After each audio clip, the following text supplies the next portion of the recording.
తూర్పుగోదావరి జిల్లా గణతంత్ర దినోత్సవ వేడుకల్లో హోంమంత్రి వనిత పాల్గొని మూవన్నెల జెండాను ఆవిష్కరించారు.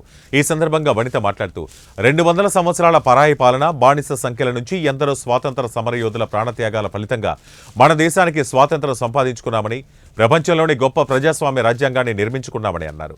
ప్రతి ఒక్కరూ రాజ్యాంగం పట్ల విధేయత కలిగి ఉండాలని కోరారు. రిపబ్లిక్ డేగా తెలుగులో గణతంత్ర దినోత్సవంగా మనం జరుపుకుంటున్నాం.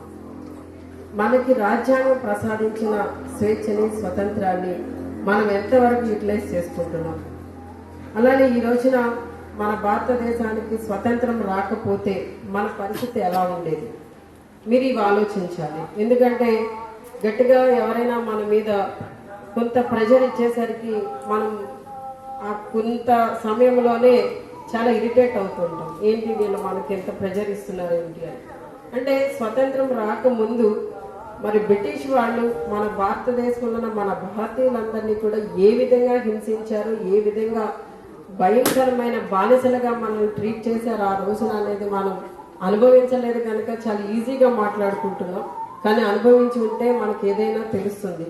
కానీ ఈ రోజున అంత బానిసత్వాన్ని వాళ్ళు భరించి భారతదేశానికి స్వతంత్రం తీసుకురావడానికి వాళ్ళు ఎంత కష్టపడ్డారు, వాళ్ళ ప్రాణాలు ఎంత త్యాగం చేశారు అనే దాన్ని మన జ్ఞాపకం చేసుకుని ఈ రోజున మనకి వారు ప్రసాదించిన ఈ స్వేచ్ఛని, స్వతంత్రాన్ని చక్కగా ఉపయోగించుకోవాలి. ముఖ్యంగా స్టూడెంట్స్గా ఉన్న మీరంతా కూడా ఈ రోజున ఇంత చక్కగా చదువుకునే అవకాశం మనకి మరి ఈ దేశంలో, ఈ ప్రజాస్వామ్య దేశంలో మీ అందరూ కూడా హ్యాపీగా అందరూ కలిసి చదువుకునే అవకాశం దొరికింది.